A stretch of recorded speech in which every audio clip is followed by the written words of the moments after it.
Hi folks, HR Funk here. If you saw my last video, you know that I was talking about the changes that I have made to my Shorty AR, which started life as an AR-15 pistol, but has since been declared by the ATF to be a short-barreled rifle. And in that video, I mainly talked about the changes in furniture and appearance that I have made to this little firearm. And there were some things that I didn't get to include in that video because I've been under some time constraints lately. So I wanted to supplement that video with today's video. I'm going to tell you about a couple of the other things that I've done to this little firearm, this little rifle now. And also, before this video is over, we'll head out to the range and see how it's now performing. So here we go.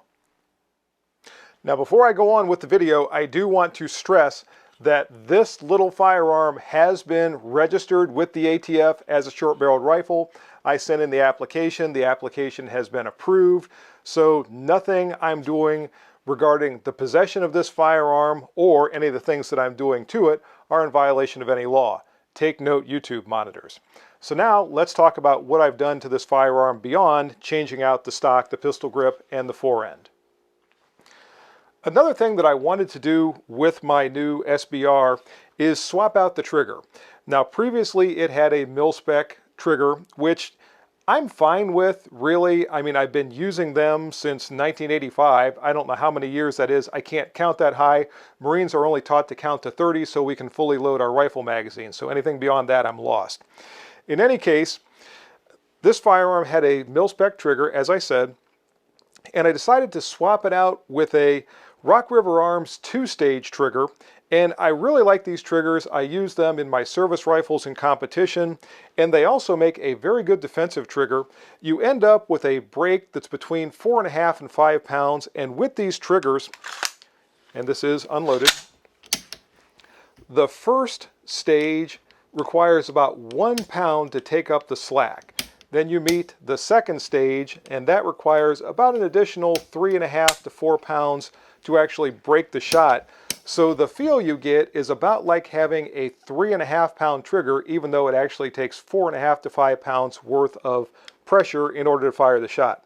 So again, I like these. They've worked well for me. I did break one years ago after many thousands of rounds in one of my competition rifles, but I'm really not worried about it. That's the only one out of at least half a dozen of them that I've owned that I've ever had a problem with. So the trigger, along with the other things, was also a change that I made to my new SBR, and also I made one other.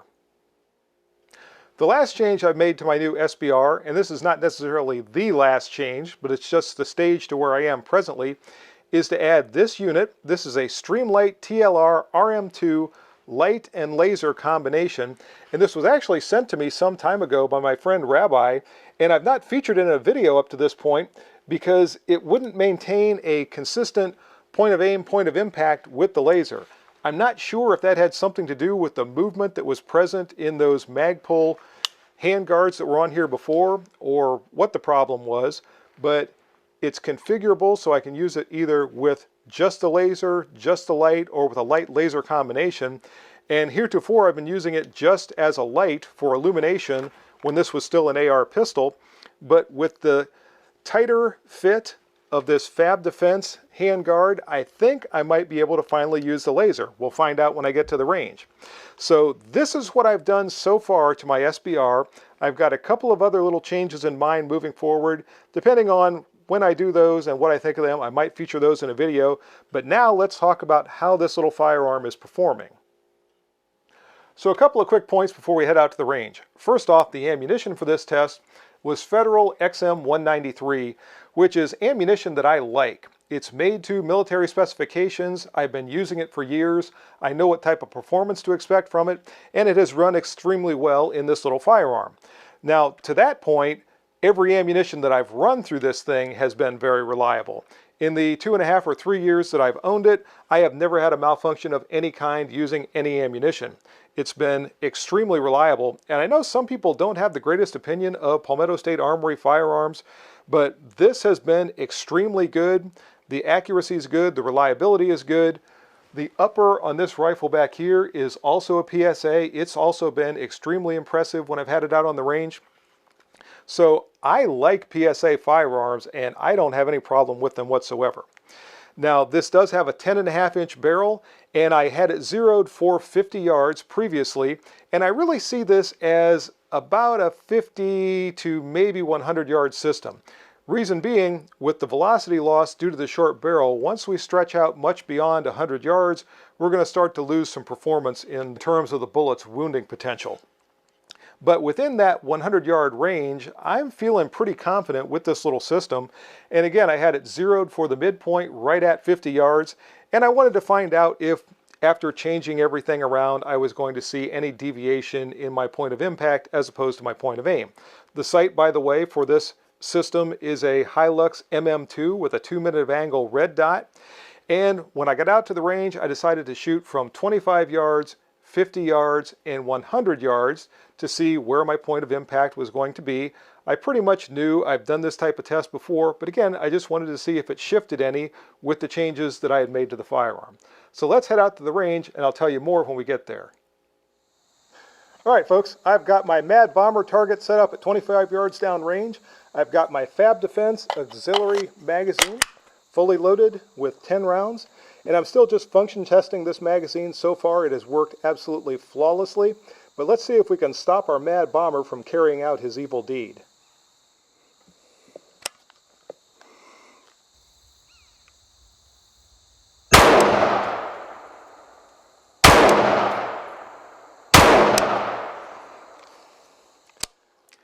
And the black stickers you see here indicate the location of those 3 shots. 2 of them were right here, more or less on the tip of the nose, and this one was just slightly lower. As you saw, I was not taking a lot of time to fire off those shots, but even so, all 3 of those shots at the angle that this bad guy's head is turned are on their way straight to his brainstem, and I don't think he's going to have any chance whatsoever to push the plunger on his detonator. So I was feeling pretty good about that. I was expecting the point of impact at 25 yards to be just a little bit low, and it is just a little by way of maybe an inch or so. My point of aim was pretty much right here between the eyes, and that's about where I expected those shots to hit. So next, it was time to move back to 50 yards, and at 50 yards, I decided I was going to stick with the headshots, and I fired off another 3 at that distance, and we'll see how that looked out at the range.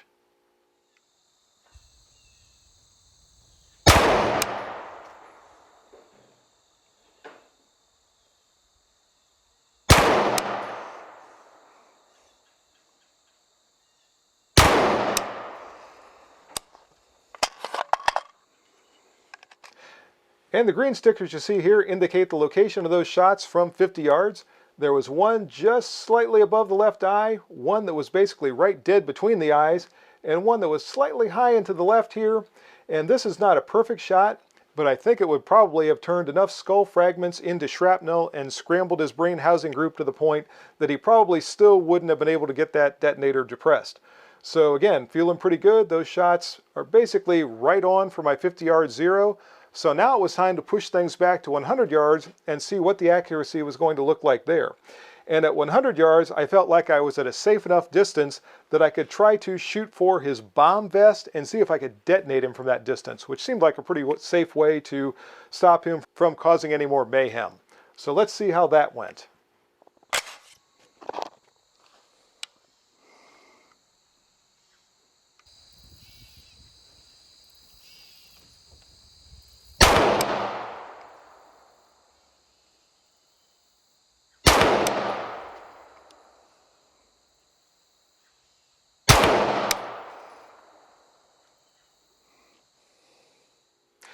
And the white stickers tell the tale for 100 yards. And look at this, I've got 2 shots on that center stick of dynamite.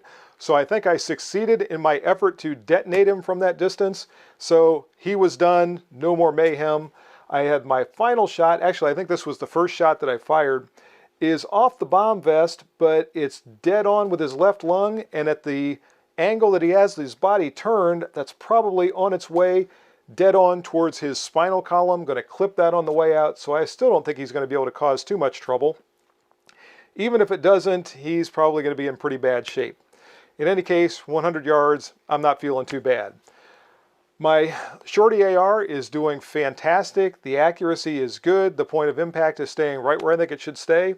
So now I wanted to shift gears and go to some more close quarter shooting and try out that laser and see if it was going to maintain the point of impact that I think it should have.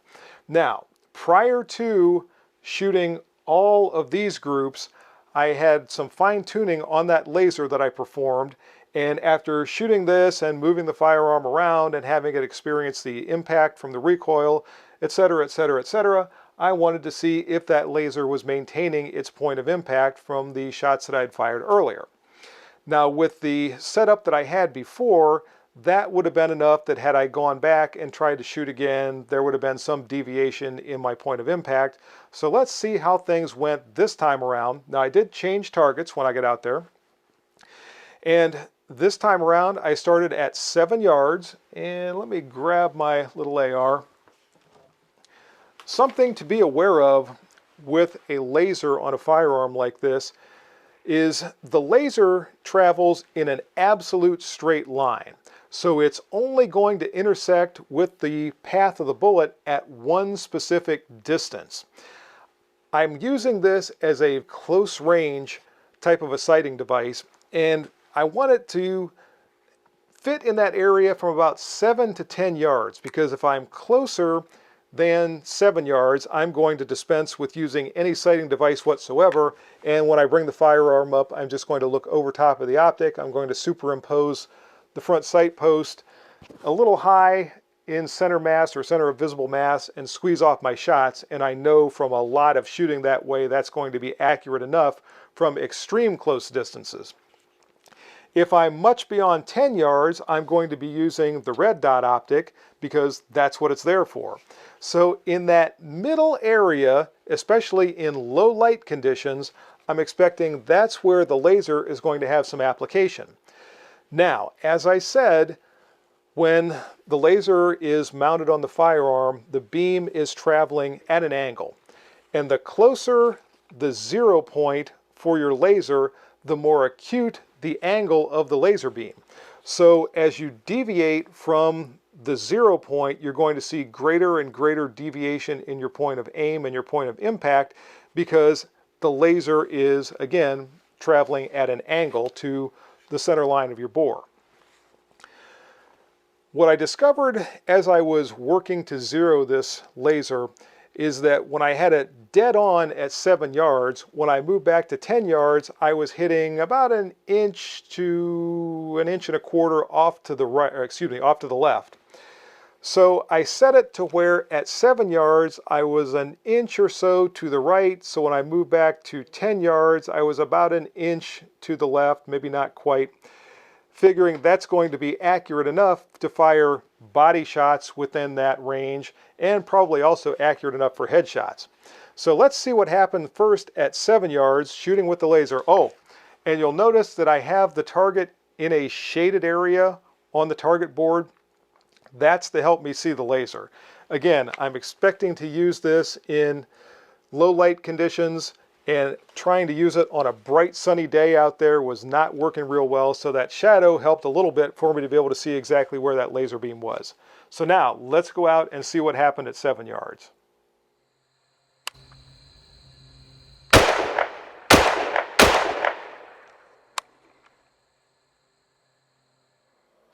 And I marked those shots from 7 yards with the green stickers. Everything is looking good. 2 shots on the heart, 1 just off the heart right here in the left lung. So I was feeling pretty good with that accuracy. So now it was time to step back to 10 yards and see if I was going to see any more deviation from there. And here's what it looked like from 10 yards.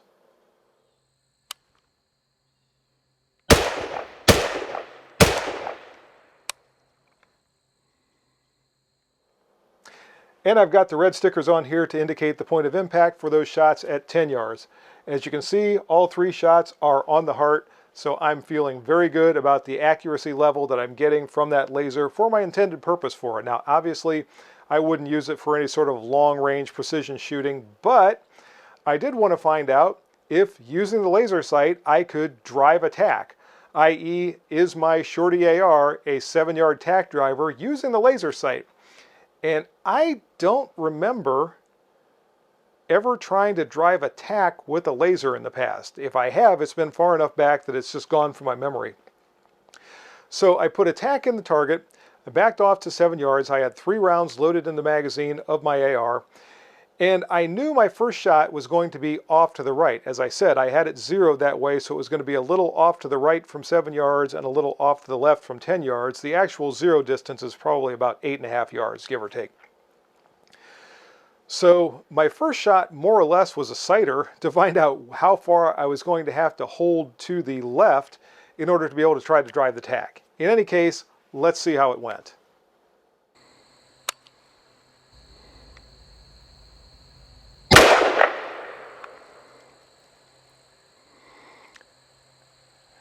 Off to the right with that first shot.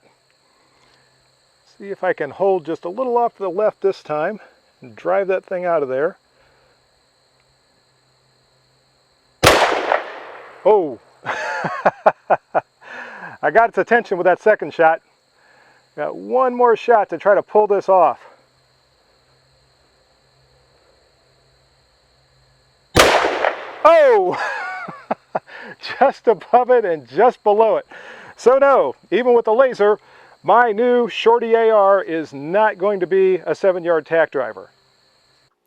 So not a 7-yard tack driver, but overall I am very happy with the performance of my new SBR.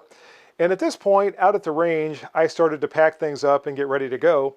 And as I was getting everything situated, I happened to notice that in the box of ammunition that I had been using, there was 1 round of ammunition left. And I looked back down range, and the tack was still in the target, the cameras were still all set up, and I thought, what the heck, I'm going to fire one more shot at that tack using the laser. So here's how it went on the bonus shot.